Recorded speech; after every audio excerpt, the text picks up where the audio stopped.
Simple है, आई और we दिया है, आई और वी दिया है तो आर निकाल सकता है, या आई और आर दिया है तो वी निकल सकता है। ये सिंपल सर्किट के लिए होता है, लेकिन अगर बहुत कॉम्प्लेक्स सर्किट है तो ये उससे नहीं हो पाएगा। ठीक है, तो किरचॉफ ने इसके लिए दो नियम बनाए हैं। दो नियम कौन कौन से हैं? सबसे पहला नियम जो होता है उसको बोलते हैं किरचॉफ का धारा नियम। किरचॉफ का धारा नियम, या उसको इंग्लिश में किरचॉफ्स करंट लॉ, या उसको हम लोग केसीएल नाम से जानते हैं। किरचॉफ का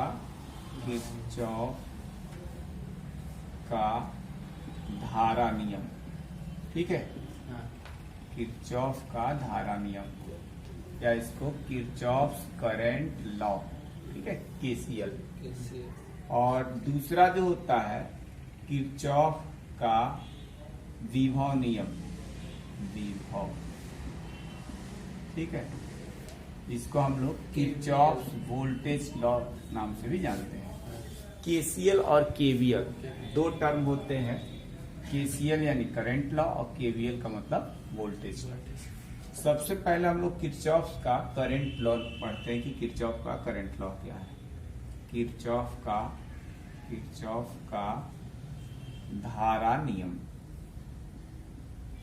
किरचॉफ का धारा नियम, जैसे जानते हो कि धारा क्या चीज होती है? धारा एक अदिश राशि होती है। तो जैसे अलजबरा में हम लोग क्या करते हैं, कहीं 2x + 3x इस टाइप से अगर कोई चीज दिया है तो उसको हम लोग को ऐड करना हो तो सिंपली ऐड कर सकते हैं। इसमें भी धारा अगर कहीं पे दिया है तो उसको हम लोग जोड़ सकते हैं। तो ऐसे जोड़ को बीजगणितीय जोड़ योग कहते हैं। ठीक है, यानी अलजबरा के टाइप का अलजेब्रिक सम। तो इसमें क्या होता है, एक संधि होती है। संधि क्या चीज होती है? संधि का मतलब मालूम है? इंग्लिश होता है जंक्शन।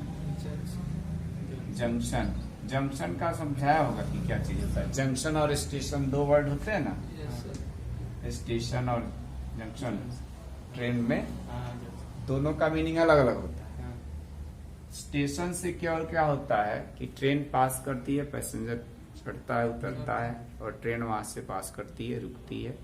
ठीक है, लेकिन जो जंक्शन होता है वहां पर क्या होता है, उस स्थान से, जैसे यहाँ पर हमने कोई ए जंक्शन मान लिया, इस जंक्शन से क्या होगा, ये किसी दूसरे स्टेशन से यहाँ पर आने के बाद उसकी जो जर्नी है फिनिश्ड हो जाएगी, यानी ये टर्मिनेट होता है।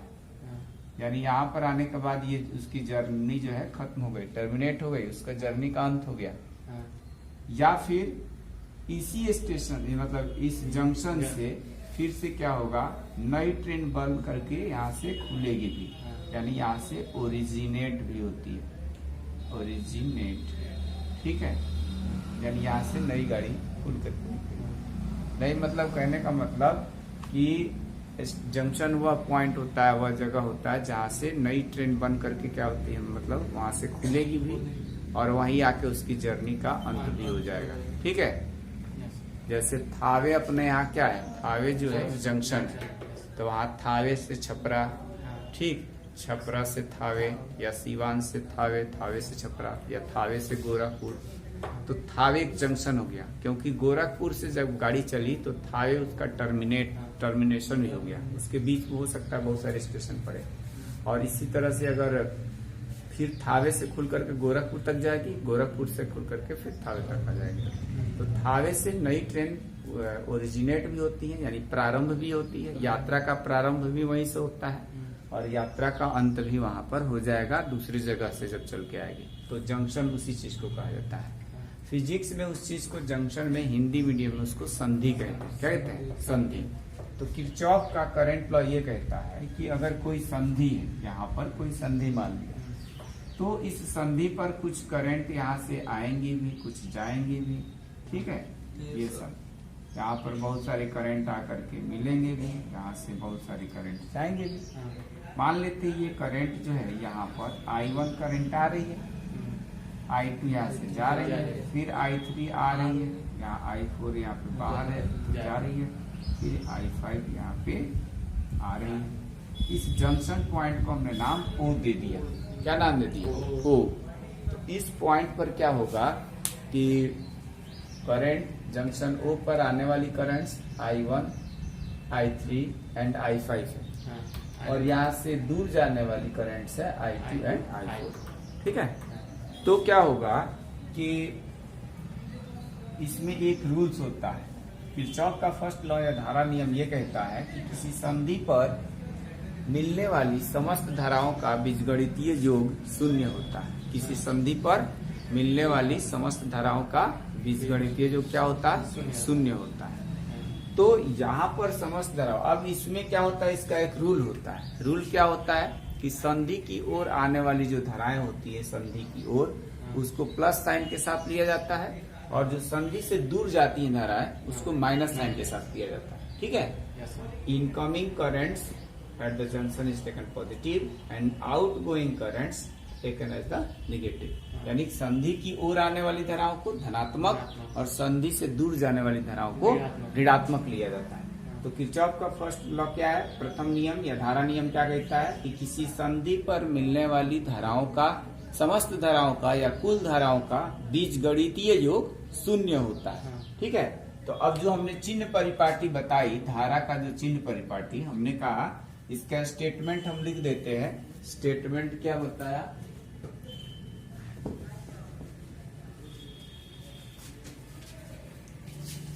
स्टेटमेंट इसका यह है कि किसी संधि पर, अभी इसमें देखो किसी संधि पर, तो फिर डायरेक्ट संधि लिख देंगे ना तो थोड़ा समझ में नहीं आएगा। हम लोग चूंकि इलेक्ट्रिसिटी का चैप्टर पढ़ रहे हैं तो इसमें विद्युत परिपथ का भी जिक्र होना चाहिए, यानी इलेक्ट्रिक सर्किट का है। तो यहाँ लिखना पड़ेगा किसी विद्युत परिपथ, किसी विद्युत परिपथ, ठीक है, किसी विद्युत परिपथ के किसी संधि, किसी संधि पर मिलने वाली समस्त धाराओं का, समस्त लिख सकते हो या कुल, समस्त धाराओं ठीक है का बीजगणितीय योग, बीजगणितीय योग शून्य होता है। ठीक है, यह हमारा किरचॉफ का प्रथम नियम है।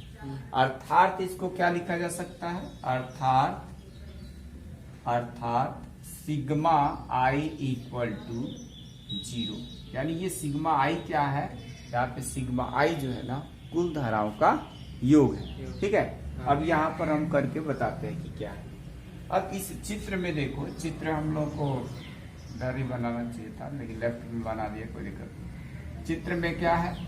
हमने बताया कि जो चिन्ह परिपाटी है, धारा का जो चिन्ह परिपाटी है, उसके अकॉर्डिंग मैंने क्या बताया कि संधि पर आने वाली धाराओं को धनात्मक और संधि से दूर जाने वाली धाराओं को ऋणात्मक लिया जाता है। तो इसलिए यहाँ पे धारा के जो चिन्ह परिपाटी है, धारा के चिन्ह परिपाटी, धारा का जो चिन्ह परिपाटी है उसके अनुसार जब हम इसको क्या करेंगे, लिखेंगे, तो आने वाली धाराएं है I1, तो प्लस साइन के साथ लिखा जाएगा। Yes sir. फिर I2 दूर जा रही है तो यहाँ प्लस तो लिखेंगे लेकिन माइनस साइन के साथ लिखा जाएगा, क्योंकि हमने कहा है कि किसी संधि पर मिलने वाली समस्त धाराओं का बीजगणितीय योग शून्य होता है। तो इसलिए I1 फिर प्लस I2 लिखेंगे, I2 तो लिखेंगे लेकिन विद निगेटिव साइन। ठीक है, फिर यहाँ पर इनकमिंग करंट्स I3 है तो प्लस साइन के साथ लिखा जाएगा, प्लस यहाँ पर आउटगोइंग करंट्स यानी दूर जाने वाली करंट्स है I4 तो माइनस साइन के साथ, फिर प्लस यहाँ पर इनकमिंग करंट्स है I5 तो ये प्लस साइन के साथ लिखा जाएगा, इक्वल टू आ जाएगा 0। ठीक है, यहाँ तक कोई दिक्कत हो बता सकते हैं। अब इसमें क्या किया जाएगा कि जो प्लस वाला साइन है एक साथ रख लेते हैं, I1 प्लस I3 और प्लस I5, इनको एक साथ कर लिया। ठीक है, और यहाँ से जो दूर जो माइनस साइन का था, minus I2 minus I4 right hand side में भेज दिया, I2 प्लस I4 आ जाएगा। ठीक है, तो इस तरह से हम लोग क्या देख पा रहे हैं कि यहाँ पर I1 plus I2 plus I5 जो है इस संधि पर आने वाली धाराएं इनकमिंग करंट्स है, ठीक है। और I2 एंड I4 जो है ना, I2 और I4 इस संधि से दूर जाने वाली धाराएं हैं। तो इस तरह से हम लोग और क्या कह सकते हैं कि किसी विद्युत परिपथ के किसी संधि पर क्या होता है, संधि पर आने वाली धाराओं का कुल योग उस संधि से दूर जाने वाली धाराओं के योग के बराबर होता है, ठीक है। यानी incoming currents equal to the outgoing currents. तो यहाँ पर हम लोग लिख लेंगे, यहाँ पे उसी चीज को यहाँ पे लास्ट में अतः करके हम इसको फाइनलाइज कर लेंगे। अतः यहाँ पे लिखेगा, अतः करके यहाँ लिख लेते हैं। अतः किसी संधि पर आने वाली विद्युत धाराएं, आने वाली विद्युत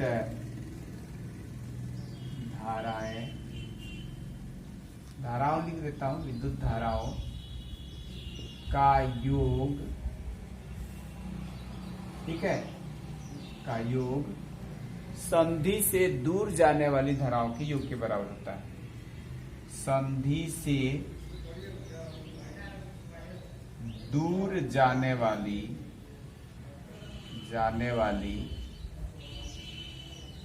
धाराओं के योग के बराबर होता है, योग के बराबर होता है, ठीक है।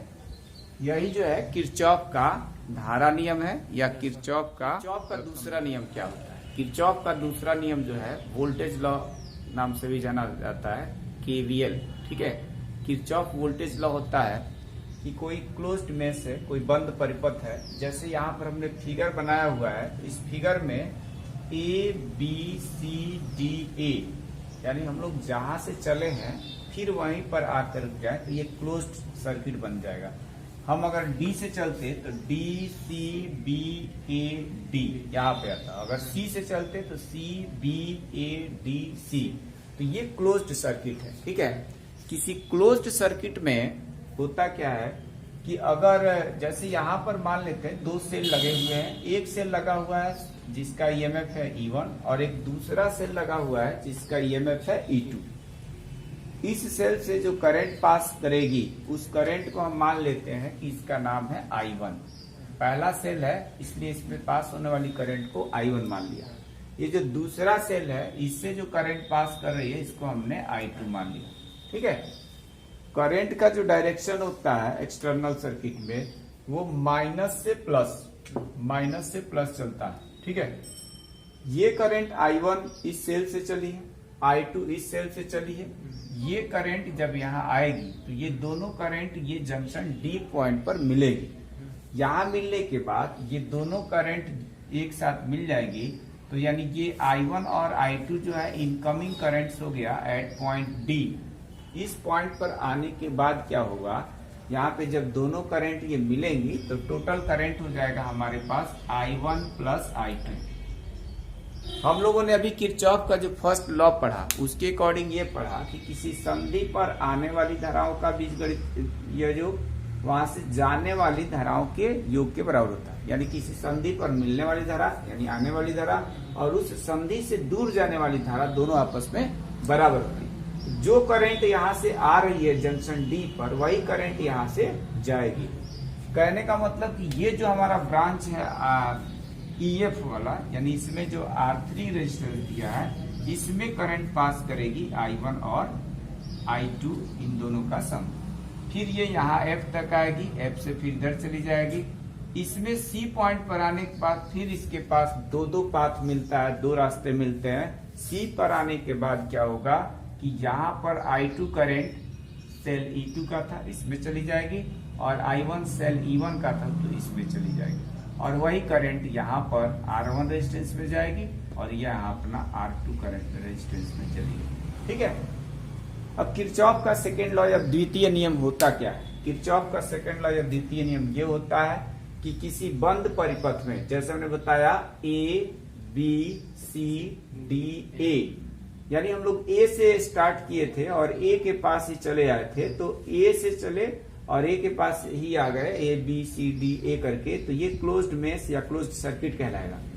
इसमें क्या होता है कि किसी बंद परिपथ में बहने वाली विद्युत धारा और उसके संगत प्रतिरोध का गुणनफल, यानी अगर हम I1 इंटू R1 करेंगे तो I1 इंटू R1 से क्या मिलेगा, I1 इंटू R1 से हमको मिलता है विभवांतर, ठीक है, यानी ये विभव मिल जाएगा, पोटेंशियल मिल जाएगा। इसी तरह से और भी यहाँ पर है, सेल लगा है और दूसरा यहाँ पर लगा है रेजिस्टेंस, इस बंद परिपथ में रेजिस्टेंस और उसके संगत धारा बह रही है। तो ये कहता है किरचॉफ का सेकंड लॉ द्वितीय नियम कि किसी बंद परिपथ में बहने वाली विद्युत धारा और उसके संगत प्रतिरोध का गुणनफल का योगफल उस बंद परिपथ में कुल विद्युत वाहक बलों के योग के बराबर होता है। ठीक है, एक तो स्टेटमेंट ये है और दूसरा स्टेटमेंट ये, इस स्टेटमेंट के अकॉर्डिंग हम लोग यहाँ पर लिखते हैं sigma I R equal to यहाँ पर सिग्मा ई लिख देते हैं। यहाँ पर सिग्मा आई आर क्या है, किसी बंद परिपथ में बहने वाली धारा और उसके संगत प्रतिरोध का गुणनफल। आई इंटू आर करते हैं तो ओम के नियम सभी हम लोगों ने पढ़ा था कि V इक्वल टू जब आई आर होता है तो यानी ये पोटेंशियल ही बताता है, और सेल का जो EMF है वो भी एक तरह का पोटेंशियल है, वोल्टेज है। ठीक है, तो ये इस तरह से लिख सकते हैं। एक दूसरा स्टेटमेंट है कि किसी बंद परिपथ में, किसी विद्युत परिपथ के, किसी बंद परिपथ में बहने वाली विद्युत धारा और उसके संगत प्रतिरोध का गुणनफल का बीजगणितीय योग शून्य होता है। ठीक है, तो यहाँ हम लिख देते हैं सेकंड लॉ, और उसके बाद इसमें भी हम लोग वो जो नियम बता रहे हैं, बोल रहे हैं, उसके अकॉर्डिंग इसमें भी हम लोग क्या करेंगे, ये दो हमारे पास जो क्लोज्ड मेश दिख रहा है, एक मेश 1 एक मेश 2, तो इसमें हम लोग किरचॉफ का सेकंड लॉ लगाएंगे और देखेंगे कि कैसे क्या होता है। ठीक है, तो यहाँ पर स्टेटमेंट पहले लिख लो, किसी बंद विद्युत परिपथ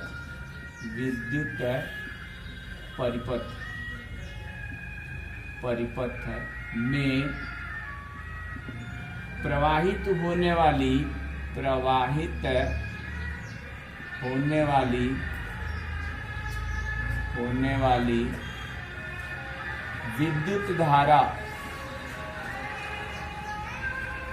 विद्युत धारा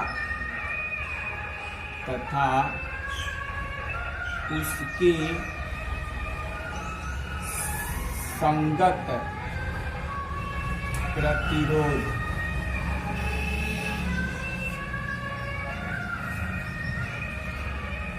वहां पर केवल लिख देना है ये गुणनफल का योग उस बंद परिपथ में कुल विद्युत वाहक बलों की योग के बराबर होता है। यानी यहाँ पर क्या लिखेंगे, किसी बंद परिपथ में प्रवाहित होने वाली विद्युत धारा तथा उनके संगत प्रतिरोधों,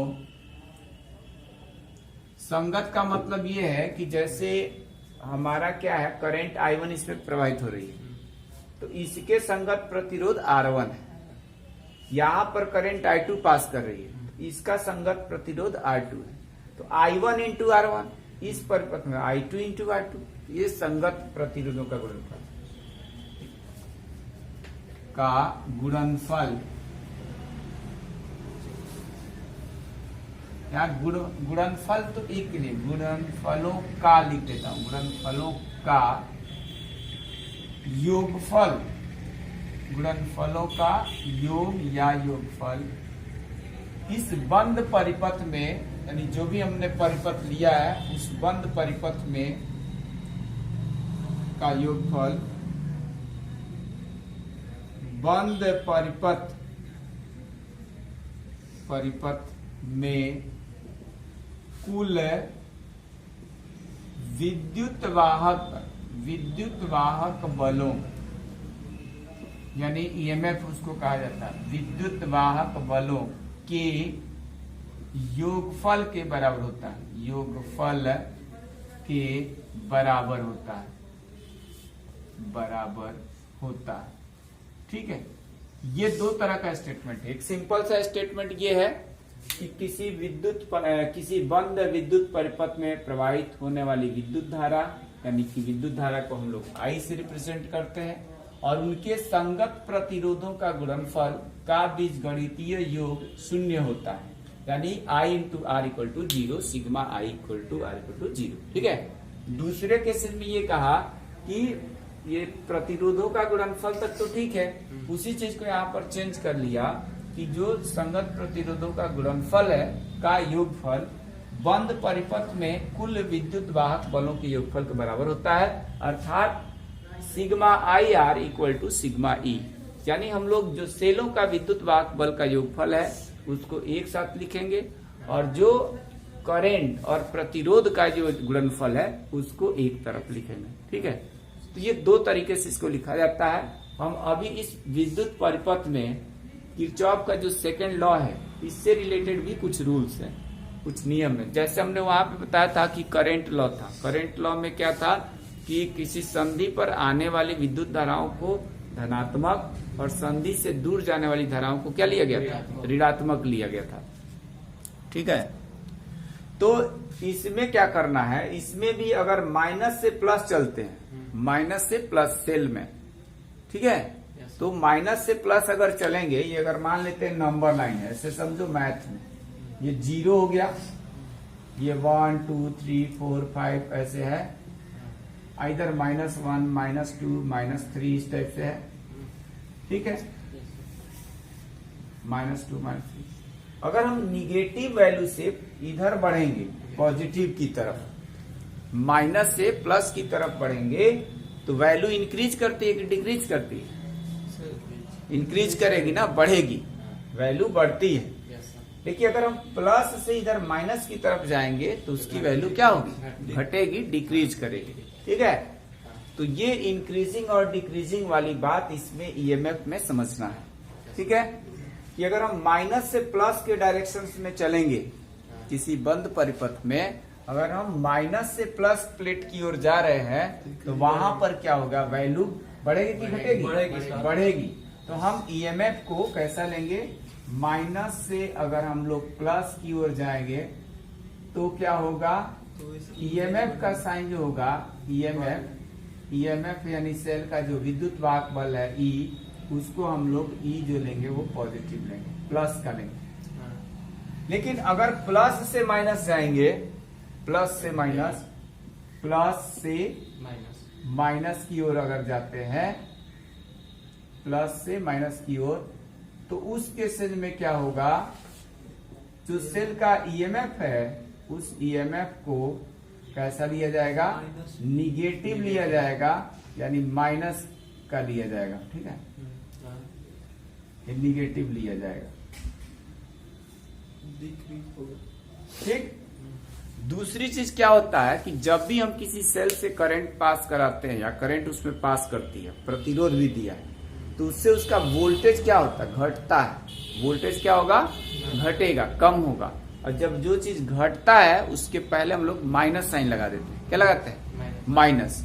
तो इसमें भी अगर हम I1 इंटू R1 करेंगे तो यहाँ पर वोल्टेज जो होगा, इस सेल का जो ईएमएफ होगा वो घटेगा, तो I1 इंटू R1 का जो साइन लिया जाएगा निगेटिव का लिया जाएगा। ठीक है, जो भी हम लोग सर्किट में जैसे चल रहे हैं, अगर A B C D A चल रहा है और करंट की डायरेक्शन उसी डायरेक्शन में है तो करंट को पॉजिटिव लेंगे। लेकिन अगर हम लोग जिस क्लोज्ड परिपथ में चल रहे हैं, मूव कर रहे हैं जिस डायरेक्शन में, अगर उसमें हम क्या कर दे रहे हैं, उसका डायरेक्शन अलग ले रहे हैं, कहने का मतलब A टू B जा रहा है, लेकिन करंट इसमें किधर से B टू A जा रही है। A टू B हम इधर चल रहे हैं, A B C D A, लेकिन करंट आ रही है B से A की ओर, तो करंट को वहां पे माइनस साइन के साथ लिखा जाएगा। ठीक है, तो यही इसके जो है क्या है, दो रूल्स है किरचॉफ का सेकेंड लॉ लगाने से पहले। ये बहुत ही इंपॉर्टेंट है, चाहे कोई भी बोर्ड एग्जामिनेशन हो, चाहे सीबीएसई का हो, चाहे बिहार बोर्ड हो, यूपी बोर्ड हो, चाहे कोई भी स्टेट बोर्ड का एग्जामिनेशन है या कोई भी कंपटीशन है इंजीनियरिंग का, हर जगह इस किरचॉफ का जो सेकंड लॉ है और फर्स्ट लॉ है, फर्स्ट लॉ जो होता है वो आवेश संरक्षण के सिद्धांत पर आधारित होता है, जबकि ये जो होता है ऊर्जा संरक्षण के सिद्धांत पर आधारित होता है। एक एक नंबर का क्वेश्चन जो है यूपी बोर्ड में भी कई बार पूछा गया है कि किरचॉफ का द्वितीय नियम ऊर्जा के किस सिद्धांत पर कार्य करता है या किस सिद्धांत पर आधारित है। बिहार बोर्ड में भी आ चुका है, अभी 2019 में भी आया था, उसके बाद 20 में भी शायद आया था कि किरचॉफ का जो द्वितीय नियम है वो ऊर्जा के किस सिद्धांत पर आधारित है। तो किरचॉफ का दूसरा नियम यानी केवीएल जो है वो ऊर्जा संरक्षण के सिद्धांत पर आधारित है, और धारा नियम किस पे आधारित है? आवेश संरक्षण के सिद्धांत पर आधारित है। ठीक है, तो ये एक एक नंबर का ऑब्जेक्टिव टाइप का क्वेश्चन या एमसीक्यू टाइप का क्वेश्चन पूछा जाता है।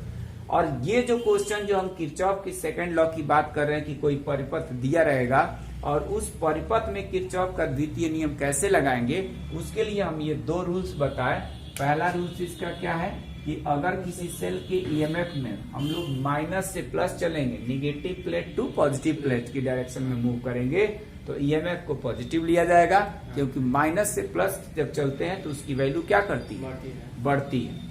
लेकिन अगर प्लस से माइनस चलेंगे तो वैल्यू घटती है, तो इसलिए यहाँ ईएमएफ को कैसा लिया जाता है? माइनस का लिया जाता है, निगेटिव लिया जाता है। अब इसी रूल्स तो अब इसमें जो है किरचॉफ का जो सेकेंड लॉ है इसको कैसे इसमें हम लोग यूज करेंगे, कैसे इसका इम्प्लीमेंटेशन करेंगे, कैसे लगाएंगे, इसको देखते हैं। यहाँ पर हम बंद पास ले लेते हैं। कौन सा? बंद पास या क्लोज्ड मेश इसको कहा जाता है। A B C D A से चले हैं, बी गए, सी डी, फिर ए पर आ गए, तब जाके क्लोज्ड हुआ। तो इसमें करना क्या है? इसमें अगर हम ए से डी चलेंगे, ए से डी चलेंगे तो करंट तो इसमें हमको दिखाई दे रही है कि I1 है, लेकिन इसमें रेजिस्टेंस है ही नहीं। ठीक है, तो इसमें तो हम लोग ओम्स का लॉ नहीं लगा पाएंगे, ओम का नहीं। लेकिन डी से जब सी चल रहे हैं तो यहाँ पर एक सेल E2 भी लगा हुआ है, जिसका ईएमएफ E2 है, विद्युत वाहक बल E2 है, और एक प्रतिरोध इसमें R2 भी है, और करंट इसमें I2 फ्लो कर रही है। ठीक है, इस ब्रांच में क्या होगा? अब D to C अगर हम जा रहे हैं, D to C, तो यहाँ पर प्लस से माइनस, जो हमारा सेल का प्लेट है वो प्लस से माइनस जा रहे हैं, और प्लस से माइनस का मतलब ये हुआ पॉजिटिव से निगेटिव जा रहे हैं तो वैल्यू डिक्रीज करेगी। उस केसेस में ईएमएफ को कैसा लिया जाएगा? माइनस साइन के साथ। तो यहाँ हम माइनस का साइन ले लेंगे। जो हम लोग किरचॉफ का जो सेकेंड लॉ के लिए जो फर्स्ट स्टेटमेंट लिखाए थे कि किसी विद्युत परिपथ में प्रवाहित होने वाली विद्युत धारा और उसके संगत प्रतिरोध के गुणनफल का बीजगणितीय योग शून्य होता है, तो मैं वही यूज कर रहा हूँ उसमें। ठीक है, ए से डी में देखा तो इसमें रेजिस्टेंस था ही नहीं, तो जब रेजिस्टेंस नहीं था तो इसमें पोटेंशियल ड्रॉप नहीं होगा। ठीक है, दूसरा चीज, जब डी से सी चलना है तो सबसे पहले हमारे पास एक सेल का ईएमएफ मिल गया, जिसको हम प्लस से माइनस जा रहे हैं, तो चूंकि वैल्यू डिक्रीज कर रही है तो ईएमएफ को माइनस साइन के साथ ले लेंगे, और वो हमारा E2 है तो E2 लिख लेंगे। फिर आगे बढ़े तो आ गया रेजिस्टेंस R2 और उसमें करंट आ गया I2। हमने कहा था कि अगर जिस डायरेक्शन में हम लोग चल रहे हैं उसी के डायरेक्शन में अगर करंट दिया हुआ है तो करंट और जो रेजिस्टेंस है यानी कि जो विद्युत धारा और जो प्रतिरोध है उनका गुणनफल जो होगा वो विभवांतर तो देगा, लेकिन उस विद्युत परिपथ में क्या करेगा? पोटेंशियल का ड्रॉप करेगा, यानी विभव में कमी करेगा। तो माइनस साइन के साथ लिखा जाता है, तो इसलिए हम यहाँ माइनस साइन लिख लिए। I इंटू R होता है। इसके लिए बताया कि अगर हम जिस डायरेक्शन में चल रहे हैं, हम D to C चल रहे हैं, D to C चल रहे हैं और करंट जा रही है C से D की ओर, तो करंट को माइनस साइन के साथ लिया जाएगा, यानी माइनस का I2 इंटू संगत प्रतिरोध R2। फिर से ध्यान दो, ये माइनस क्यों लिखा गया है? पोटेंशियल में ड्रॉप होने के कारण, विभव में कमी होने के कारण। I इंटू R जो होता है वो पोटेंशियल में कमी या विभव में कमी होने के कारण माइनस लगा है। हाँ। और ये माइनस क्यों लगा है?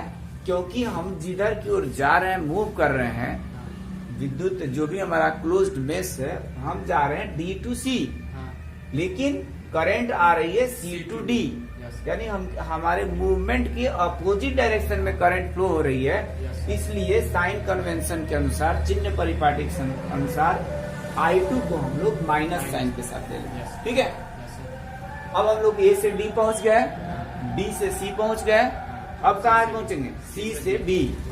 अब C से B पहुंच रहे हैं तो यहाँ पर भी देख रहे हैं कि करंट I1 तो है, लेकिन इसके करस्पॉन्डिंग कोई भी रेजिस्टेंस नहीं है। तो जब कोई भी रेजिस्टेंस नहीं है तो हम इसमें पोटेंशियल ड्रॉप नहीं होगा। अब उसके आगे बढ़ते हैं, B to A, B to A। अब हम B to A चल रहे हैं, करंट भी हमारा वैसे ही चल रहा है, तो क्या हो जाएगा? माइनस साइन लगेगा पोटेंशियल ड्रॉप की वजह से, और करंट है हो गया हमारा I1 इंटू रेजिस्टेंस है R1।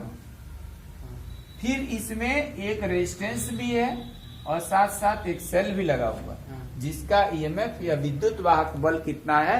E1 है। लेकिन इसमें जब हम B to A मूव कर रहे हैं तो क्या देख पा रहे हैं? माइनस से प्लस प्लेट की ओर जा रहे हैं। तो जब माइनस से प्लस प्लेट की ओर जाएंगे, यानी माइनस से प्लस, तो ईएमएफ को कैसा लिया जाएगा? पॉजिटिव। तो हम लोग यहाँ लिख देंगे प्लस, और यहाँ हो जाएगा E1 और इक्वल टू 0, क्योंकि हम लोग कहाँ पे? R2 minus E1 into R1 इसमें, उसमें जो हम लिखे हैं। हाँ ये इसके बाद R2 माइनस, हाँ वहाँ पर माइनस, यहाँ पे माइनस। I1 से पहले माइनस, I1 से पहले माइनस इसलिए नहीं लगा क्योंकि हम B to A जा रहे हैं, करंट भी तो उसी डायरेक्शन में जा रही है। हमने कहा करंट के डायरेक्शन में अगर चलेंगे तो करंट को हम पॉजिटिव ही लेंगे, अगर करंट के चलने के अपोजिट डायरेक्शन में जा रहे हैं तो वहां पे करंट को माइनस लिया जाएगा। तो हम D to C जा रहे थे, करंट C to D जा रही थी, इसलिए इसमें करंट के पहले माइनस साइन लगा दिया था। लेकिन इसमें क्या है? इसमें हम B to A मूव भी कर रहे हैं, करंट भी तो उसी डायरेक्शन में जा रही है। पहले से माइनस, अब पहले से माइनस इसलिए लगता है क्योंकि पोटेंशियल में ड्रॉप होता है। जब भी किसी प्रतिरोध वाले परिपथ में करंट पास करते हैं तो उसमें क्या होता है? उसमें वोल्टेज में कमी हो जाती है। I इंटू आर करेंगे, पोटेंशियल निकलेगा, विभव निकलेगा, तो वो I इंटू आर यानी विभव में कमी, पोटेंशियल निकलेगा, पोटेंशियल में कमी, वोल्टेज में कमी हो जाती है। जैसे कोई टॉर्च वाला सेल लिए वो 1.5 वोल्ट का, और उसका जब हम उससे कोई बल्ब या एलईडी नहीं जला रहे हैं तब वो मान लो 1.5 बताएगा उनके टर्मिनल्स के बीच। टर्मिनल्स कहा जाता है, जैसे ये जो है ये सेल है, तो इसमें यहाँ पर एक पीतल की कैप होती है ना प्लस, और इधर हो गया माइनस। तो यहाँ मल्टीमीटर से चेक करेंगे तो मान लो 1.5 वोल्ट बता रहा है। ठीक है, अभी हम इससे कोई भी तार जोड़ करके कुछ बल्ब नहीं जला रहे हैं। अब अगर इसमें हम मान लेते हैं कोई एक एलईडी बल्ब जलाना शुरू कर दिए, तो ये जो 1.5 वोल्ट था ना, अब करंट इसमें पास करेगी, करंट आई, इस बल्ब का जो फिलामेंट है इसका भी रेजिस्टेंस होगा, तो इस रेजिस्टेंस के कारण इसमें मान लेते हैं अब करंट 1 एम्पियर की पास कर रही है, और इस बल्ब के फिलामेंट का जो रेजिस्टेंस है वो मान लेते हैं 0.5 है ओम। करंट पास कर रही है 1 एम्पियर, रेजिस्टेंस इसका है 0.5, तो I इंटू आर करेंगे, यानी कि 1 इंटू 0.5 करेंगे तो इतना वोल्ट आ जाएगा, यानी 0.5 वोल्ट की कमी हो जाएगी। अब इनके बीच जो टर्मिनल वोल्टेज होगा सेल के बीच, जिसको कि हम लोग ईएमएफ भी कहते हैं, जब सेल से कोई भी करंट नहीं लिया जाता है तो उनके जो प्लस और माइनस टर्मिनल के बीच में जो हम लोग पोटेंशियल मेजर करते हैं वो ईएमएफ कहलाता है। और करंट जब इधर से पास करके बल्ब या कुछ जलाने लगे तो इसका वोल्टेज कम हो जाएगा, यानी अभी 1.5 था और इसके फिलामेंट का रेजिस्टेंस हमने 0.5 माना, इससे मान लेते 1 एम्पियर की करंट पास कर रही थी, तो ये अब वोल्टेज इसका हो जाएगा 1.5 तो पहले ना था, अब ये घट करके 0.5 वोल्ट हो जाएगा। तो ये घटा, माइनस हुआ, 0.5 वोल्ट क्या हुआ? माइनस हुआ। I इंटू आर करने से इसमें इसका वोल्टेज घट गया, इसलिए उससे जब ये घट गया, डिक्रीज कर दिया, तो इसलिए यहाँ माइनस लगा देते हैं कि पोटेंशियल में कमी हुई, ड्रॉप हुआ। तो जब हम इसको माइनस करेंगे तो अब 1.0 यानी कि 1 वोल्ट इसका नहीं उसको बोलेंगे, जब हम करंट से सेल से जब करंट लेने लगते हैं तो ये इनका जो होगा विभवांतर या टर्मिनल पोटेंशियल कहलाएगा 1 वोल्ट। अगर जब करंट नहीं उससे पास करते हैं या इस सेल का इंटरनल रेजिस्टेंस 0 होता है, उस केसेस में इसका जो ईएमएफ वोल्टेज होता है वो ईएमएफ कहलाता है। ठीक है, तब 1.5 वोल्ट इसका ईएमएफ हुआ और 1 वोल्ट इसका क्या हो गया, टर्मिनल पोटेंशियल या विभवांतर।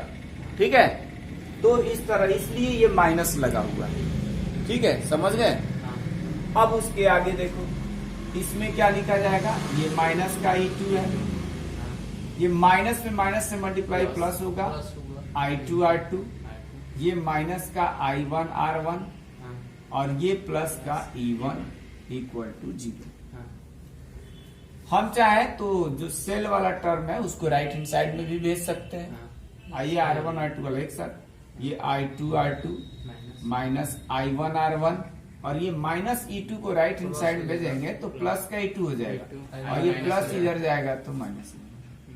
इसलिए ये जो सेकंड करके यानी अथवा वाला जो हमने रूल बताया था कि किसी विद्युत परिपथ के बंद पास में या किसी बंद परिपथ के में प्रवाहित होने वाली धारा और उसके संगत प्रतिरोधों का जो गुणनफल होता है, गुणनफलों का योग उस विद्युत परिपथ में कुल विद्युत वाहक बलों के योग के बराबर होता है। तो ये वही चीज है, ये अथवा करके जो सेकंड, इधर हमने कुल विद्युत वाहक बलों का योगफल लिख दिया है और इधर लिख दिया है विद्युत धारा और उनके संगत प्रतिरोधों के गुणनफल का योग। ठीक है, तो ये दोनों जो लॉ है किरचॉफ का सेकंड लॉ ही है। अब उसके बाद बात आती है कि हमारे पास तो हमने ये बंद पास 1 ले लिया, इसके बाद हम लोग ऐसे चले थे, ऐसे इधर से चल रहे थे। अब फिर इसमें चाहे हम ऐसे चलें चाहे इधर चलें, अब इधर ही मान के इसे चलें तो इसमें भी वैसे ही ले लेते हैं। तो अब नेक्स्ट हमारा बंद पास जो है ना DEFCD, इसको लेते हैं और इसमें हम लोग किरचॉफ का सेकंड लॉ लगाते हैं और तब समझते हैं कि ये कितना आएगा, कैसे निकलेगा। ठीक है, तो ये अब लिख रहा हूं मैं बंद पास या क्लोज्ड मेश, इंग्लिश में क्लोज्ड मेश कहा जाता है। बंद पास कौन सा, DEFCD में। ठीक है, D से E चल रहा है, D से E में कोई भी प्रतिरोध नहीं है, इसलिए ये हमारा करंट I1 प्लस I2 तो पास करेगा लेकिन पोटेंशियल में ड्रॉप नहीं होगा। ठीक है, DE भाग के द्वारा, DE पार्ट के द्वारा कुछ नहीं होगा। अब हम E से F चल रहे हैं। E से F में क्या है कि यहाँ पर प्रतिरोध है, प्रतिरोध कितना है, R3। इस प्रतिरोध R3 में करंट पास कर रहा है I1 प्लस I2। तो हमने क्या पढ़ा था कि जो भी हमारा प्रतिरोध होता है और उसमें पास होने वाली करंट होते हैं, उन दोनों का गुणनफल लेते हैं और करंट और प्रतिरोध के गुणनफल से क्या मिल जाता है, विभवांतर, विभव मिलता है। मतलब विभवांतर क्या, विभव मिल जाता है, पोटेंशियल मिल जाता है। तो इनको मल्टीप्लाई करेंगे तो इसमें विभव निकल जाएगा। और चूंकि ये विभव क्या होगा, ये जो भी हमारा सेल है उसी से ही ये करंट को ले रहा है, तो विभव में कमी हो जाएगी। क्या होगी, कमी। तो हम माइनस साइन यहाँ लगा करके माइनस लगा देंगे और I1 प्लस I2 ये करंट हो जाएगा टोटल इंटू R3 लिख लेंगे। ये माइनस लगा है किसके वजह से, पोटेंशियल में ड्रॉप होने की वजह से, कमी होने की वजह से माइनस लगा दिया। अब चलते हैं आगे, F से C। F से C जाने पर यहां पर भी हमारे पास करंट तो I1 प्लस I2 ही रहेगी, लेकिन इसमें क्या है, कोई भी प्रतिरोध है ही नहीं। जब प्रतिरोध नहीं है तो पोटेंशियल में ड्रॉप भी नहीं होगा। अब F से C हो गया। अब चलते हैं C से D। C से जब D चलेंगे तो इसमें C to D हम लोग मूव कर रहे हैं और जो करंट इसमें पास हो रही है वो I2 करंट पास कर रही है। तो C से D चलने का भी हमारा डायरेक्शन और करंट के मूवमेंट का भी डायरेक्शन, करंट फ्लो जो कर रही है, करंट के फ्लो करने का भी डायरेक्शन, दोनों एक ही है, सेम डायरेक्शन में है। तो यहाँ करंट को हम लोग प्लस ही का लेंगे, माइनस नहीं लेंगे। अपोजिट डायरेक्शन में होती तो माइनस I2 लिखा जाता, लेकिन ये सेम डायरेक्शन में है तो I2 इंटू इनके करस्पॉन्डिंग रेजिस्टेंस है, संगत प्रतिरोध है R2, तो I2 इंटू R2 लिख लेंगे। और यहाँ पर माइनस इसलिए लगेगा क्योंकि पोटेंशियल में ड्रॉप होगा, विभव में कमी होगी, तो यहाँ पर हम लिख लेंगे I2 इंटू कितना R2। अब फिर आगे बढ़े, इधर सेल को देखा हमने, सेल में माइनस से प्लस, हम लोग इधर चल रहे हैं ना, तो माइनस से प्लस चल रहे हैं, यानी माइनस से प्लस चलने पर क्या होगा, यहाँ लिखे थे मिटा दिया, वैल्यू बढ़ रही है।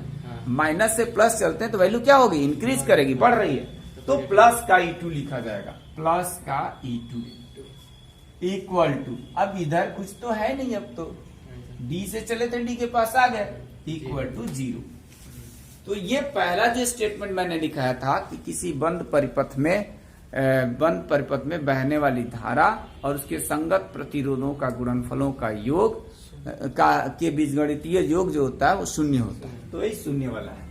जहां पर अब देखते हैं इसको, ये माइनस है, ये भी माइनस है, ठीक है, और ये प्लस का है, इसको भी राइट हैंड साइड भेज देते हैं पूरे से, या तो माइनस पहली बात कॉमन ले लें, माइनस कॉमन ले लीजिए, प्लस हो जाएगा, या तो इन दोनों से माइनस कॉमन ले लेंगे तो आएगा I1 plus I2 into R3, और ये प्लस हो जाएगा I2 इंटू R2, ठीक है, और ये जो होगा राइट हैंड साइड भेज देते हैं, कॉमन खाली इन दोनों में लिया, ये माइनस से माइनस कैंसिल, ठीक है।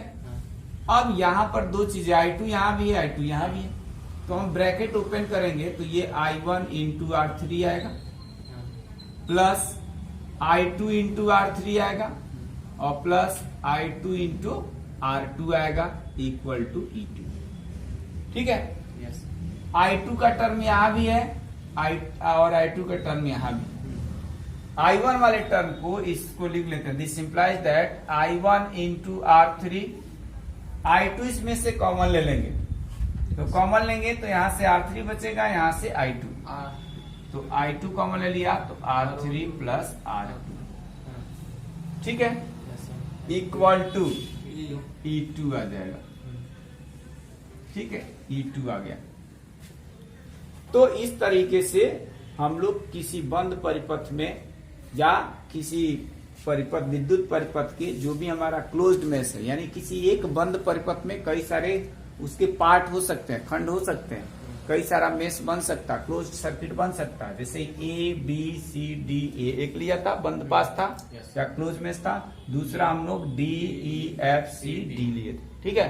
तो इनमें अलग अलग जो हमारा बंद पास था, इसी को बंद पास कहते हैं। 1 और 2 में किरचॉफ का हम लोगों ने सेकंड नियम कैसे यूज किया, कैसे लगाया, वो स्टेटमेंट लिख करके और इसको दिखाना होता है बोर्ड एग्जामिनेशंस में, तब जा करके हमको मार्क्स मिलते हैं।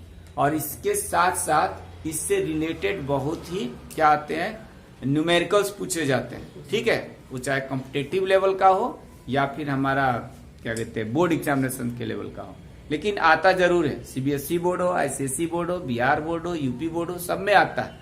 जितने भी स्टेट एग्जामिनेशंस हैं सब में किरचॉफ का द्वितीय नियम मोस्ट इंपॉर्टेंट है।